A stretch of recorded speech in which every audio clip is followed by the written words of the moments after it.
প্রিয় দর্শক, এবারে মঞ্চে আসছে কুমিল্লার প্রতিযোগী ইয়াসিন আরাফাত, হাফেজ ইয়াসিন আরাফাত। আসসালামু আলাইকুম ওয়া রাহমাতুল্লাহি ওয়া বারাকাতুহু। ওয়া আলাইকুম আসসালাম ওয়া রাহমাতুল্লাহি ওয়া বারাকাতুহু। বিসমিল্লাহির রহমানির রহিম। وصدها ما كانت تعبد من دون الله. أعوذ بالله من الشيطان الرجيم. بسم الله الرحمن الرحيم. طاسين. تلك آيات القرآن وكتاب مبين.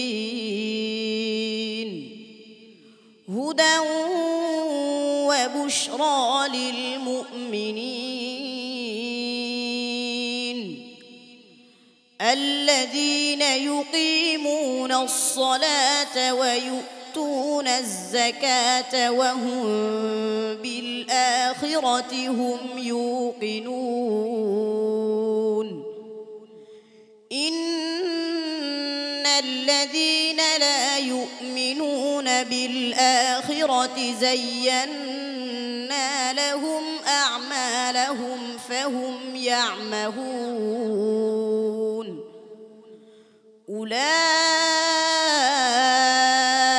الذين لهم سوء العذاب وهم في الآخرة هم الأخسرون.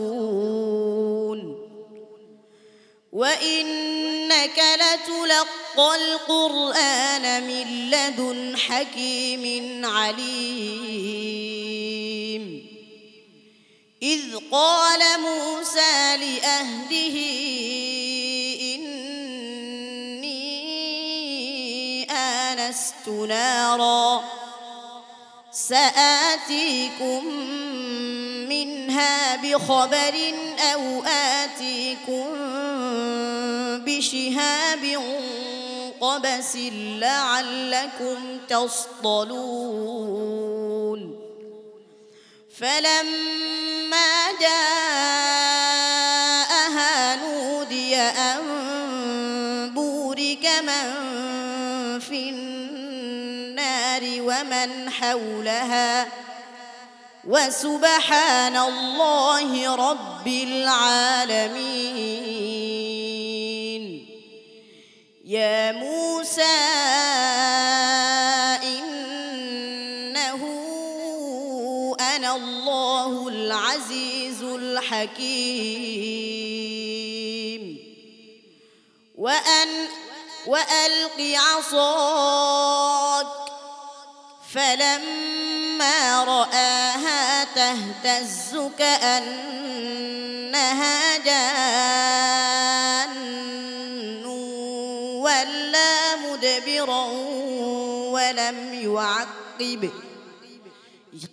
يا موسى لا تخف إني لا يخاف لدي المرسلون. حسبك. صدق الله مولانا العظيم. মাশাআল্লাহ, ইয়াসিন আরাফাত অত্যন্ত কঠিন এই পর্বে কেমন করলো ইয়াসিন আরাফাত? জি আলহামদুলিল্লাহ, ইয়াসিন আরাফাত তো বরাবরই সুন্দর তেলাওয়াত করে আসছে, আজকেও ঠিক তদ্রূপে হয়েছে। আলহামদুলিল্লাহ, তুমি এগিয়ে যাও। মোহতারাম নাজমুল হাসান। মাশাআল্লাহ, ইয়াসিন আরাফাত গত পর্বে চমৎকার তেলাওয়াত করেছিল, আজকে মনে হচ্ছে তার সুরের কিছুটা ছন্দপতন হয়েছে।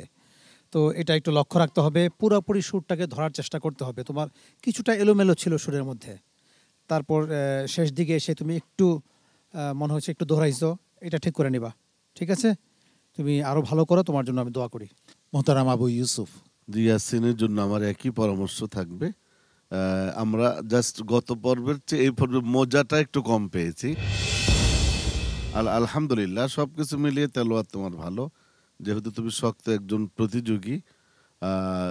এগিয়ে যাও, আল্লাহ রাব্বুল আলামিন তোমার সফলতা দান করুন। জনাব জহিরুল ইসলাম। আলহামদুলিল্লাহ, তেলাওয়াত ভালো হয়েছে, তবে বিচারক হিসেবে আমাদের প্রত্যাশা থাকে যত সামনে যাবে ততই আরও নতুন নতুন তেলাওয়াত, সুন্দর তেলাওয়াত আমরা আশা করছি। সম্মানিত অতিথি মোহতারাম এমপি মহোদয়, हर गुलेर रंग बोये दिगर است। প্রত্যেকটা ফুলের রং এবং খুশবু আলাদা, সুন্দর হয়েছে, কিন্তু একটু আটকে যেতে চেয়েছিল দু একটি জায়গায়, আবার কভার করে ফেলছে, ভবিষ্যতে যাতে আটকে না যায়। জাযাকুমুল্লাহ খাইর। মোবারকবাদ তোমাকে, অনেক অনেক ধন্যবাদ। আল্লাহ রাব্বুল আলামিনের কাছে তোমার জন্য দোয়া করছি। আসসালামু আলাইকুম ওয়া রাহমাতুল্লাহি ওয়া বারাকাতুহু। কোরআনের আলো, PHP কোরআনের আলো।